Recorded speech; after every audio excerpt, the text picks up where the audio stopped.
So here we go. Brilliant. I'm delighted, Billy, that you've joined us tonight. Billy is a man of many, many hats, and he's an author, a commentator, a Scots activist, a playwright, a poet, a wine aficionado, and he has won many awards. The Grierson Award for verse in the university for a lovely poem about Glen Cole. He's won the Sloan Prize for writing in Scots, a couple of New York Radio awards, another Sloan Prize for his play Lucky Strike, set during the miners' strike, the Wine Guild Houghton Award, the Heritage Society Award, a Wines of France Award for Meathead and Claret, we're going to talk about wine, the Mark Twain Awards, and the Scots Media Person of the Year Award. And not just that, but he's had a fairly active weekend, I should imagine, as well, as his beloved team just won promotion back to the rightful place in the Premier League. And he also celebrated his 45th wedding anniversary, I believe. It's been a very, very busy weekend. And the geese times have been rolling and let them roll for the rest of our life. If every weekend could be like that weekend. That's right. Good weekend. Well, congratulations on your wedding anniversary. Thank you very much. Now, maybe we could start with your most recent book, Born in Kyle, which is subtitled "A Love Letter to an Ayrshire Childhood." And I wonder if you could just tell us a wee bit about your life when you were growing up, and also how it kind of shaped you for the rest of your life. Well, the background to Born in Kyle is that everywhere I've lived, mainly growing up in Ayrshire, the first 18 years of my life. Then I was in Edinburgh, went to university and lived there until the late 1970s. And then I moved to Fife, the Newport-on-Tay, in the Dundee area. So everywhere I've been, I've felt as if I've contributed something to where I've been. And then it struck me that although Scots the mother tongue is very much a product of my Ayrshire background, it's not specifically about Ayrshire. So I decided during lockdown that I would write a memoir of growing up in Ayrshire in the 1950s. And the book is very much about that. It's a loving memoir of a loving family and a very self-contained community. Galston was an ex-mining community, and it still had the strong identity of a mining community, even though the pits were closed in the 1926 strike. When I was growing up, there were still buses taking miners over to Mauchline and to Sorns and to New Cumnock and places like that in Ayrshire. So it still was a mining community, and I grew up with that mining heritage. One side of the family were Keir Hardie socialists, and the other side of the family, the Fife side of my family, because my mother's grandfather came to Fife, they were Willie Hamilton communists. So a very strong left-wing tradition that I inherited through the mining community. The other thing that was very pertinent was the fact that we were the last of the pre-television generations. My first 10 years were spent in a Scottish village rather than a global village. We didn't have English voices coming into our house every night. So Scots was the medium 99% of the time of the way people spoke. It was in the local Ayrshire dialect of the Great Scots language, the same language that Burns wrote his greatest poetry in. So all of that influenced my, using a German word, Weltanschauung, my way of looking at the world. It was very much seen through the prism of a strong working class identity, a very strong Scottish cultural identity, rather than a political identity, which came later, certainly with me. But even that cultural identity, I mean, one of the Scots sayings that I was brought up with was, "Them wi' against Scots tongue in their head are fit to get over the world." Those who speak Scots can travel anywhere and do anything. So there was a certain pride in who you were, and a good conceit for who you were, and that you could do anything if you came from that background. And I think, looking historically, I think that pride came from centuries of the working classes being educated in Scotland, or being literate, which gave the Scots a huge advantage compared to a lot of countries until much, much later. So I think all of these things contributed to my sense of identity growing up in Galson. But I could read you a wee short passage. Please do. From Vorlin Kyle. It's all written in Scottish Vorlin Kyle. It couldn't be written in anything else, because as I say, anything else would be false to the culture that I grew up in. This is just lasts about a minute, and it's talking about community. Hame. East is east, west is west, the hame's best. Looking back to Boston in the 1950s, what comes into my mind more than oath else is the sense of belonging to a community. That in itself brought comfort, because you are happy in the warmth when extended daily. But it came with responsibilities too. You could be blithely heading down the road for a game of football at the public park, when an old buddy, only old buddy, could cry out to you and say, "Come here, sir, would you run a message for me? I walked down to the bottom store and get me half upon a ham for my man's tea. Here's half a croon, and I've written down my store number in case you can't mind it." There was no way you could refuse an old buddy, so you had to trockle a walk down to the shop and back while your pals get tore into one another at the timber. Now, you invariably got a wee reward or a threepenny bit or some sweeties, but what sticks in my head now is the communal nature of it. Only old woman could commandeer only Wayne down by their windy to run a message for them. It was just the din thing. So that sums up the sense of community and belonging that I had as a wee boy growing up in Ayrshire. And that's fascinating. And I was listening to your book on the audiobook today, and it's brilliant. And it's a completely different way of enjoying your book as well. You've got a lovely voice, and you're doing it all with the language, and it's perfect. It's such a lovely way to enjoy the book. And it struck me because I remember one of my grandfathers was a miner for most of his life, another one later on in his life, and they grew up in the Pleasance, or they were eventually in the Pleasance in Edinburgh. And I'd forgotten about that way that old biddies can just commandeer a Wayne and say, "Would you go down to the shop for me, please?" And go down, and you'd have to go down, and it was just an obligation. You never questioned it. You just had to do it. I mean, it's so exotic compared to nowadays. You wouldn't ken your neighbour, and you'd be feared to talk to your neighbour. And Waynes would be dealt not to talk to their neighbour. And in these days, only neighbour could commandeer you to go down to the shop and then come back into their house on the way back and get a sweetie or whatever. So it's just a very, very different way of life. And it was that exotic nature of it. People say that the past is another country, and it very much is. But at the same time, it's the same country, and it's a country that's inherited. Like in the case of linguistically, in my Scots tongue, it's reckoned that I was able to study Scots at Edinburgh University as part of my degree in American and English and Scottish literature, and my linguistic history, speaking Scots in the area of Kyle that I come from, probably goes back to about the 8th century, because there was an Anglian enclave. The Anglians were the folk that brought what became Scots into what is new Scotland, and the area that's now called Northern England. It was the tribe, the Germanic tribe, the Anglians, who brought the forerunner of Scots into what we call Scotland.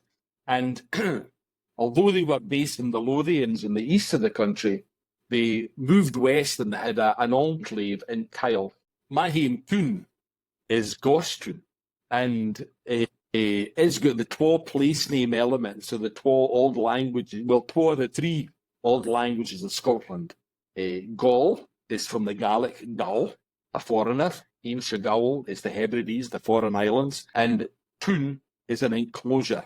So Galston was the Ferntoon of the foreigners, and the foreigners were the Gaels or the Angles, depending which community was looking at them. So that goes back to as I say, the 8th century, and my area produced the first man to translate parts of the Bible into Scots was Kyle Lollard, a pre-Reformation, a man called Murdoch Nisbet in New Mills to the Irvine Valley. And he translated the New Testament into Scots, and he was from that area. So a very, very strong local tradition from the part of Ayrshire that I came from. When you're describing that in the sense of community and the loving family, you did quite a lot of. I was listening to your hitchhiking experience. You did a lot at a young age. Did you just have an innate confidence because you were surrounded by all these people that your natural instinct was to trust people, and therefore you could just at the age of 15 hitchhike here and hitchhike there? I mean, maybe you should just talk a wee bit about that. Well, the other thing that one of the daftest things in 20th century is wearing a bit doing nowadays. But one of the daftest things for me growing up was the idea that you destroyed one language to promote another, which is the case. A lot of Waynes were told not to speak Scots because it would hinder their English. Educational nonsense. Because everybody kens nowadays that the more languages you have, the more languages you can get. And ironically, one of the reasons I was so confident hitchhiking to France and Germany at the age of 15 was that I could speak French and German at the age of 15. And I could speak French and German because I was brought up bilingual in Scots and English. And you learn to a very early age to switch from one to the other. And the situations where you used one and where you didn't use one. So you were linguistically aware. So when I then learned French and German, I found it easy to learn French and German. I cite in the book the example of, in my first German reader, Die Tochter milkte die Kuh. The daughter milked the cow. Or in Scots, the Dochter milked the Kuh. So it's pure German. And similarly in French, things like, my 5 granny said, dinna fash yourself, son. No to fish family drab. Or he bring to me a pint of wine and fill in a siller tassie. Tassie, a cup in Scots, and la tasse, cup in French. So I absorbed all that and found it easy to speak French and German. So when I hitchhiked and was getting picked up by folk in Normandy and Picardy, and then Alsace, and then the Rhineland, etc., I could converse away to these folk in reasonably fluent French and German. I just the linguistic ability that came to me quite easily. So that gave you the confidence to go. But it was also, I mean, some folk would say it was a much more naive time. You didn't know the evils, the bad things that were going on out there. Nobody was aware of a lot of things that people are very, very aware of now. But had a great time. We just breached into adopting these foreign countries and foreign cultures and had an absolutely fantastic time. That was the first time I ever wore a kilt. That's when I borrowed my brother-in-law Rab's kilt. I think he'd been a scout in the Scouts, and he gave me his kilt to go hitchhiking in France and Germany. And of course, if you wear a kilt, you get lifts very, very easily. And then being able to back up with speaking the language, I had a great time. I kid on my son Ewan about what was the most attractive as a young man, because I've got a great photograph of me and about 8 beautiful German lassies taking a Jugendherberge, a youth hostel somewhere in the Rhineland, with me in my kilt, with this bevy of beautiful German lassies. And I just absolutely loved it. I had a great time. Well, I'm very fond of beautiful German lassies as a matter of myself. Oh, did you? So, so you did that, and so I mean, listen back on it. We can talk about the linguistic development and the bilingualism and the ease in which you picked this up. But I mean, when you went to Edinburgh University, were you aware that this was something special for you, or what was the reason for doing what you did at university? Well, this was in the days where working class folk could get full grants to go to university. And that was a huge thing, because otherwise we couldn't have afforded to go. I was the first in my family to go to universities, and it was being good at languages that gave me the passport to get to university. I was going to do a modern language degree in French and German, but it was while I was at university I discovered to my astonishment that there was a course in Scots language and Scottish literature that I could study. And I think I mentioned it in the Mither tongue book, but this did actually happen. It was one of these wee eureka moments where I remember watching television, and it must have been around about the time I went to university, maybe in 1969, 70, 71. And the great actor Peter Ustinov was being interviewed on television, and the presenter, it might have been Richard Dimbleby, said something like, "It's very impressive, Peter, that you speak about, is it 6 or 7 languages fluently?" And Ustinov replied, "Yes, that's all very well, but I find that most of the people I know who speak 6 or 7 languages don't have anything of interest, you see, in any of them."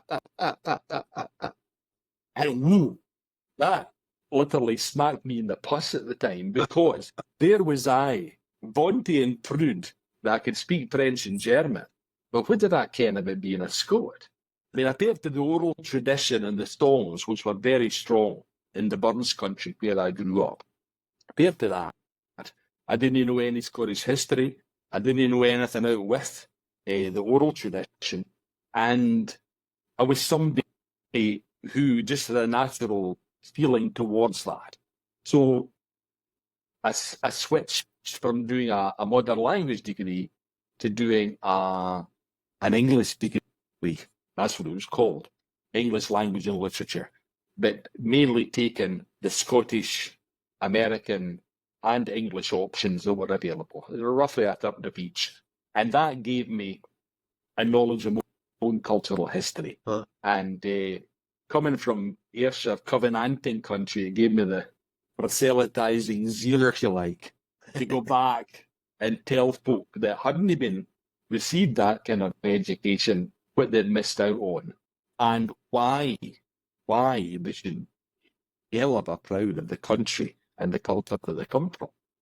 Well, absolutely. And just talk a wee bit more about that. What is it that's happened? There's many times in your books that we've talked about the glorious aspects of Scottish culture and history there that many people, many of us, are completely ignorant of, and how have we got into the stage where for many people the information that they're getting is so small about Scottish culture that we're getting into the Scottish cringe to some extent. And I love one of the quotes about you, that you are where are we?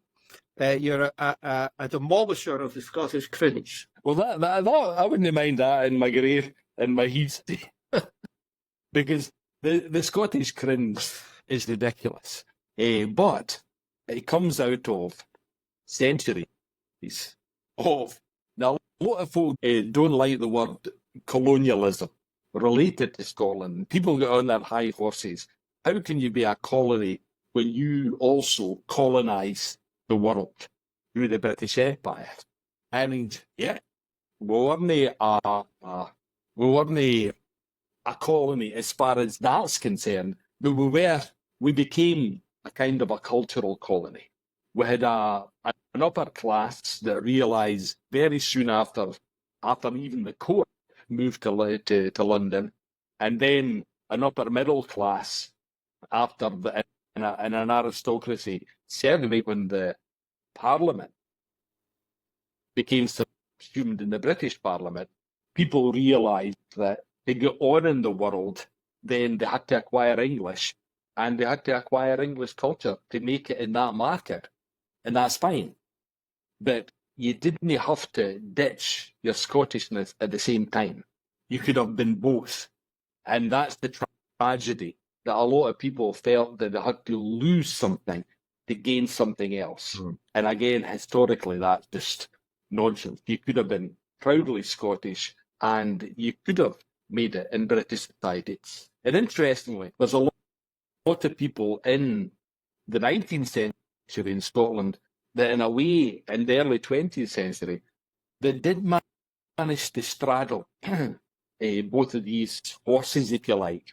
I think of people like Sir Walter Scott or John Buchan, great writers who were passionately pro-Scottish, culturally, linguistically, in the matter of Scots, and wrote about that. But at the same time, they realised the benefits to their class of Britain and the British Empire. What's happened bizarrely in the 21st century, because of the rise of modern Scottish nationalism, is that those people who could be both Scottish and British and culturally strong in both, they've almost disappeared as a class. And what you've got now is a polarised thing, where a lot of people who value the Union in Scotland hate Scottish culture and don't value Scottish culture at all. And an example of that is the vitriol that people like me get for using Scots in public. People who were taught to defer to English in their everyday life, when they see somebody using Scots in public and being successful with it, get very edgy. Something deep inside is troubling in them. And the way they react to that is to hate me and to hate people who express that identity. And I mean, I had an article in a newspaper yesterday about what happened a couple of years ago when I gave a speech in Scots in the Parliament. That's an excellent speech. Thank you. Well, it was a politically very neutral speech, as you'll remember. I brought in all the political parties. I was nice to everybody. And the hatred online that speech provoked by, I described them as people with the hashtag on Twitter, something like Billy Boy 1690, 1690, 1690. It's full of images of King Billy and Ibrox and the Rangers. And it's so bizarre. It's an entirely new phenomenon that's only lasted about 20 years and coincides with the rise of modern Scottish nationalism. So it's a very bizarre thing. And what, because my kids went to the Gaelic school, and whenever there's an article about Gaelic, about a new school potentially being built or something happening, there's all the comments underneath in the evening news are always, oh, well, what waste of money, why do we need this, it's a dead language, and you can play the Gaelic bingo. And you know, the education of Gaelic, the Gaelic language is very similar in its fashion to Scots in the 2 generations ago. It wasn't seen as being the right thing to teach your kids, and therefore a lot of the parents at the school have Gaelic parents, but they were never taught themselves, and therefore they want their kids to bring it back. And my parents would have, my mother and father would have been brought up speaking Scots, but then they were never taught that in the house because it wasn't the right thing, and they want us to get on, and just the way it went. You know, all the cultural pressure and saying, no, that's not the right way to speak. Not that we were taught that. It was just assumed. So, what is it though what's behind that anger that people feel towards Gaelic, or they feel towards Scots? What's underneath all of that? Because it's emotion, isn't it? By nature, it's irrational. Well, it is. But if you and your parents have been taught not to value Scottishness, that you wouldn't go on if you continued speaking Scots or Gaelic, or it was regarded as somehow parochial to do that.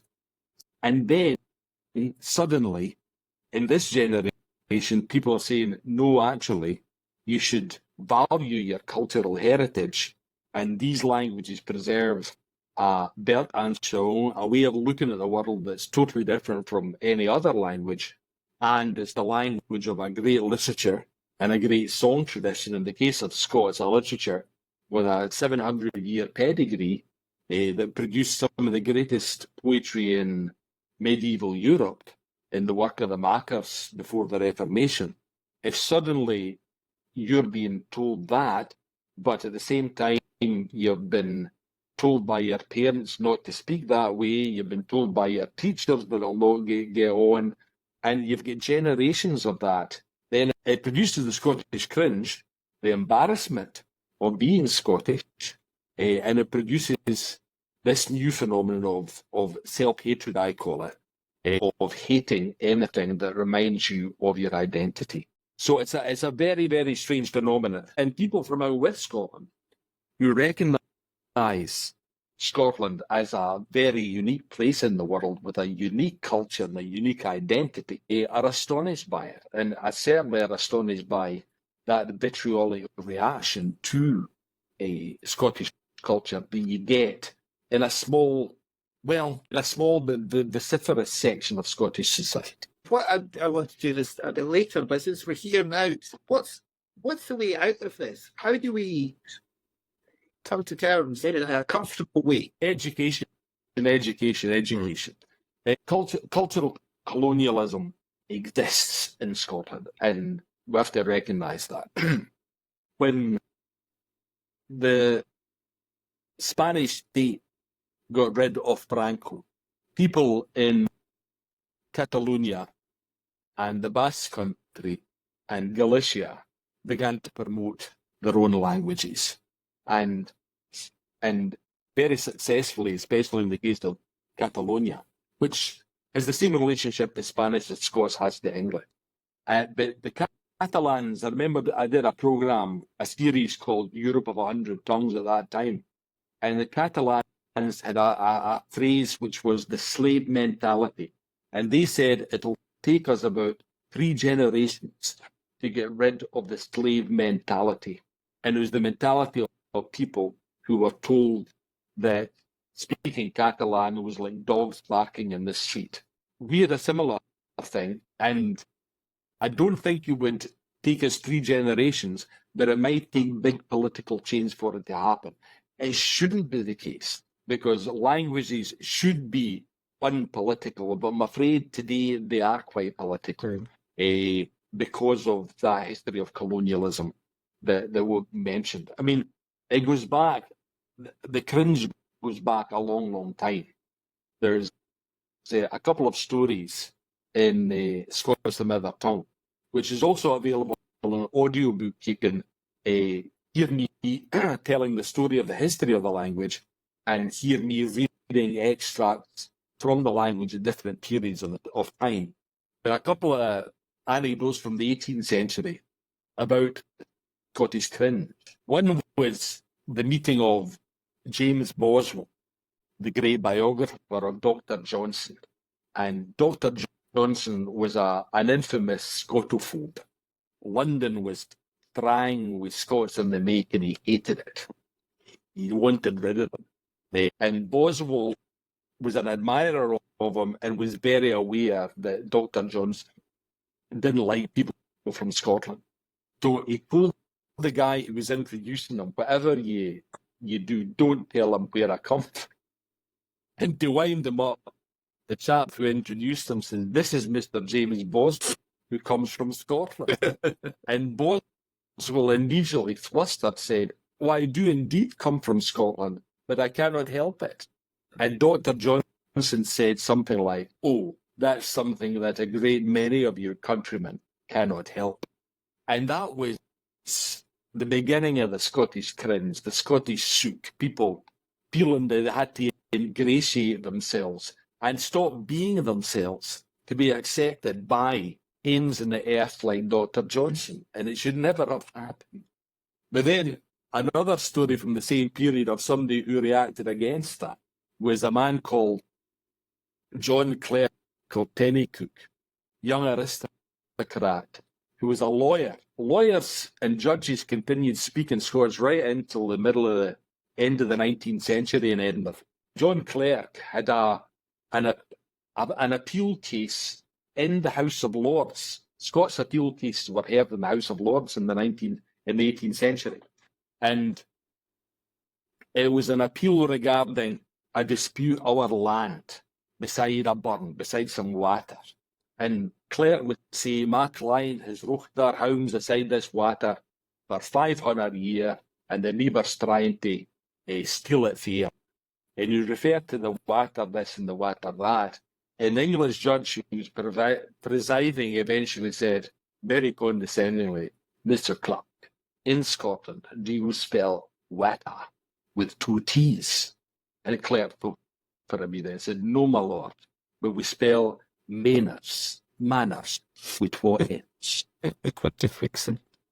Which is the kind of thing you wish you had up your sleeve when Bampo's on that confront. When you're mentioning that first story, you can see where maybe Michael Gove got some of his lines from. There's a queen of them alive and kicking in Whitehall in Westminster today. Well, let's talk about the mother tongue. I mean, this was published in 1986, I think, and then republished in 2006. You've indicated what drove you then to write it, but tell us about the book itself. Well, it's a history of how we come to speak the way we do today. Both the Scottish Standard English, spoken in Scotland, and the dialects of Scots, the great Scots language, the language of the Stuart Kingdom, going back, as I say, at least 700 years in most places. It's a history of that language. Giving examples of the early literature, and I can give you an example of that. Just of one of the earliest beautiful bits of poetry is from the reign of just after the death of Alexander III, and Andrew of Winton's Chronicle has a fragment about the death of Alexander and the period of plenty that existed within his kingship, and then the danger of what would happen when he died. And the danger was that Edward I would use the situation to try and take over Scotland, and we had wars of independence for generations and mass murders in places like Berwick, etc. In the poem, it goes, when Alexander our king was dead, that Scotland led in law and lee, a wall was sown so ale and bread, o wine and wax, so gaming and glee. Our gowd was changed into lead, Christ born in virginity, succour Scotland and Remede that is stayed in perplexity. Now that's a wee example of medieval Scots, and that language reached its apotheosis in the 14th, 15th and early 16th century, when great poets like William Dunbar and Robert Henryson and Douglas and Sir David Lindsay, Satire of the Three Estates, screaming brilliant poetry, European class poetry in that language. So I go through all of these different periods and then talk about the effect of the Bible being printed in English, because the new technology wasn't available in Scotland at the time, so Bibles come in printed in English. And then the effect of the Parliament moving, but then the revival, the vernacular revival, in the 18th century, where you had Ramsay in Edinburgh and Ferguson in Edinburgh and Burns in Ayrshire, reviving the ancient language and making sure it continued as a great literary language through to the 19th century with the success of the Romantic movement and Walter Scott and then Robert Louis Stevenson and people like that, and then through to the vernacular revival and the Scottish Renaissance in the 20th century with people like Hugh MacDiarmid and his brilliant literary literary poems in the early 20th century through to the present day, where you have a very thriving Scots literary scene where writers from very, very different backgrounds, everything from James Robertson and Matthew Fitt to Irvine Welsh and people like that. So that's what I try and give a social history and a literary history of the language and try to show its relevance of who we are as a people. Fantastic. Well, that's why I never managed to read before this, but I'm looking forward to listening to or afterwards. And we'll include links to where you can get these, either onto your website, Billy, or directly onto Amazon. Okay. Where all your books are with that. Now, what I did manage to read was the Scotland world, and when you looked at the diaspora of Scottish and influence, and it is wide and varied, and we could have a mini series of 20-hour-long programs on the diaspora, what you've covered. But what were some of the most memorable stories that you found out when you were researching that? There are a few places that the chapter, for example, on the Scots in the Baltic, I find fascinating because it was knowledge of almost went underground, and very few people knew about that. And the fact that a lot of people today are interested in the relationship between Scotland and Ireland, and especially Scotland and the north of Ireland, where Ulster Scots is a recognised language. Ulster Scots gets more funding in Ulster and Ireland from the Irish and British government than Scots does here in Scotland. We anomaly there. But more Scots went to the Baltic, went to Poland and Prussia and Lithuania and over into Russia in the 17th century than went to Ulster. If you think of the effects that we had in the north of Ireland, and then maybe magnify that, then you've got what happened with the Scottish migration to the Baltic. So that's one of my favourite chapters. I mean, for example, one of the early discussions that the English had about union with Scotland basically said, no, look at the multiplicities of the Scots in Polonia. In other words, the Scots went to Poland and took over such strong areas of trade that they were frightened of the same happening in England's green and pleasant land. And in a way, that Dr. Johnson's hatred of the Scots manifested that he felt that London was being taken over by the Scots in the 18th century. So the fear of those English parliamentarians in the early 17th century maybe came true after the Union for some sections of Scottish society. So that's one of my favourites. A book that I read for that chapter, and most of the chapters are based on radio series that I made. So I made a series. One was to Norway O'er the Fame about Scots in Scandinavia, and then one Merchant Peddlers Mercenaries about the Scottish migration to the Baltics.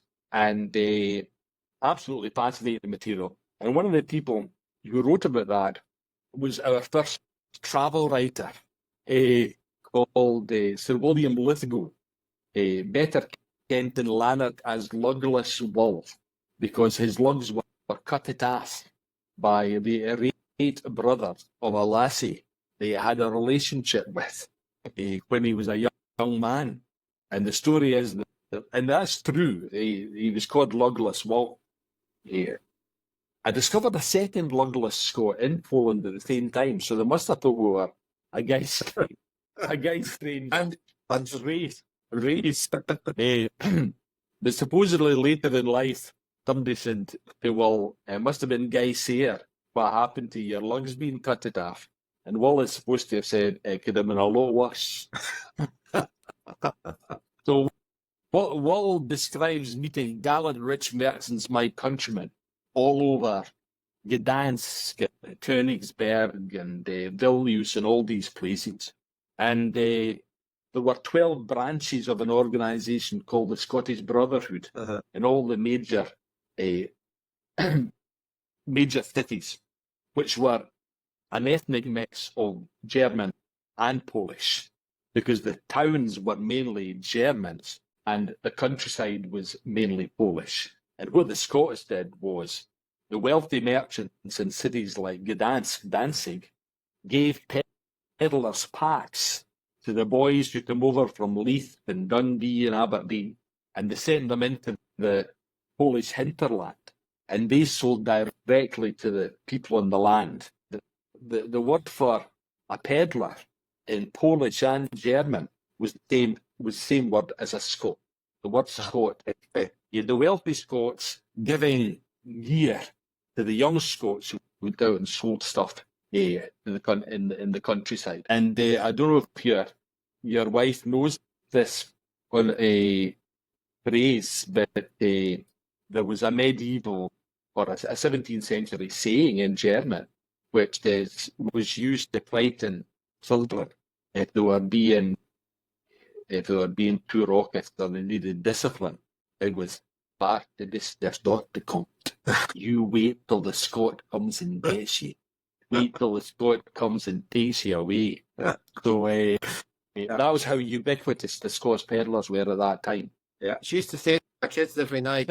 Well, but they were bringing these peddlers over. Were they bringing them over as kind of cheap labour and providing them with stuff, or were they bringing them over as like, well, this is a good opportunity for you to come and expand your horizons and make a bit? A bit of both. Young boys wanting adventure could literally jump in a ship in Leith and be in Danzig in 3.5, 4 days, and made a living. And many of them stayed on and became German and Polish. Fascinating name changes took place. The hereditary mayors of provosts, mayors of Warsaw, were the Cochrans, who became Shochranic. Cochran, Shochranic. Weir became Wacher. MacLean became Maklienski. Gordon remained Gordon. Still a lot of Gordons in Poland. Interesting, Tyler remained Tyler and kept its Scottish pronunciation. Tyler, or a tailor. I interviewed Professor Carol Tyler in Danzig, and his family had been court merchants to the Polish court during the 17th century that stayed on. So that's a totally fascinating area. But then, when I left university, I worked in the oil rigs for a few months and earned enough money to start travelling. And one of my places I always wanted to get to as a wee boy was Hawaii. It was my dream island. Well, I got there in my year going round the world. And my chapter in Hawaii is fascinating too, because I had no idea about a Scottish connection there when I got there. But in the Bishop Museum in Honolulu, there are letters between Robert Louis Stevenson and Princess Kailani, who was a half Scottish, half Hawaiian princess, who would have become the ruler of Hawaii if the Americans hadn't intervened. I think it was the 1890s. And tragically, Kailani died as a young woman too. But that was a Scottish connection there in a place I had no idea it was.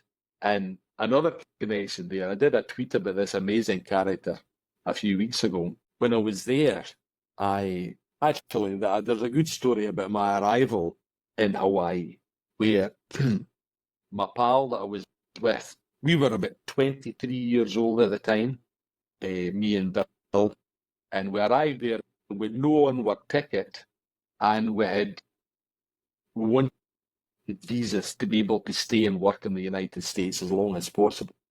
So as we were approaching US immigration, Bill noticed that one of the immigration officials, is an attractive young woman. And Bill always fancied himself chatting up attractive young women. So he said, "I'm getting into that queue, Billy." I noticed a big stoot guy, big muckle stumpfair guy, with a name tag MacLeod. And I said, I'm going to interact you, Billy. Billy approached the young woman, engaged her in eye contact. She noticed that his pupils were dilated. We just flown in from Bangkok in Southeast Asia, where there's a lot of drugs on the go, and especially in that period of the mid-1970s. So she called over her male officials, and Billy ended up being strip searched for drugs in Honolulu Airport. I went up to Mr. MacLeod and said, I can't help but notice your name, sir. I visited Dunvegan Castle in Skye about 2 months before I left Scotland, and I described and scaling of Ailen Achio and all his beauty. And the man was just flabbergasted to hear this from a guy in front of him in the middle of the Pacific Ocean. And he fell in love with me and Scotland at that moment, and he gave me a 9-month visa for the United States, whereas Billy got a 3-month visa for the United States. So the moral of the story is never rely on good looks and fleeting glances, because you'll get a Scottish cap to play. Well, that's a great. That is a terrific way to look at the world, and terrific things to have. People love Scotland, don't they? They love to hear something, whether it's the history, whether it's a poem, whether it's whatever it is. When we were down in London for Burns once, I was just up at this coffee shop, and it was a wee coffee rat in Hampstead, and this woman heard me order. She said, "Oh, you're Scots, said you probably know some poetry, do you?" That's my thing. She said, I did the address to the haggis store at about 11 o'clock in the morning before I was doing something else. About it's great though to have that, and you obviously have many poems just to be able to. I've got a lot of poetry in my head. A good story about that involves not me but my wife. When João, who's Portuguese, arrived at Edinburgh Airport to go to the Scottish University summer school, where I met her, she and another young guy got a taxi into the Hall of Residence at Edinburgh University, and the taxi driver asked them what they were doing, and João says, "I'm here to study English literature." And the driver said, "Well, while you're here, you should also study some Scottish literature." And he proceeded to recite Burns to her for the rest of the journey, off the top of his head. And João was flabbergasted because Lisbon taxi drivers cannot quote Luis Camões or Fernando Pessoa. They don't. But here was an Edinburgh taxi driver who could quote screeds of Burns. So she knew immediately she was in a very, very different culture. And, long may it flourish. Indeed. And well, let's turn to wine. And what was it that got you into wines to start with? Because I'm guessing that at the time when you were growing up, it wasn't a big popular drink in Galston. No. The word wine in the west of Scotland, the late 60s and early 70s, was very much associated with fortified wine, a strong alcoholic wine, mainly from South Africa, and given names like Red Biddy and El Dorado and Lanley, yes, and stuff like that. There was no tradition left of drinking good wine. So I was at university, I discovered the tradition, if you like, and bought Hugh Johnson's book on wine. And Edinburgh was great for old-fashioned Edinburgh wine merchants at that time. And when I read about the tradition, and also because I had studied French, I was aware in both French literature and Scottish literature the references to both countries, and realised there was a centuries old Old Alliance tradition where wine was literally, it was called the blood stream of the Old Alliance. So that, because I was interested in that, and because I loved tasting wine when I started drinking it at university, and that gave me an interest in it.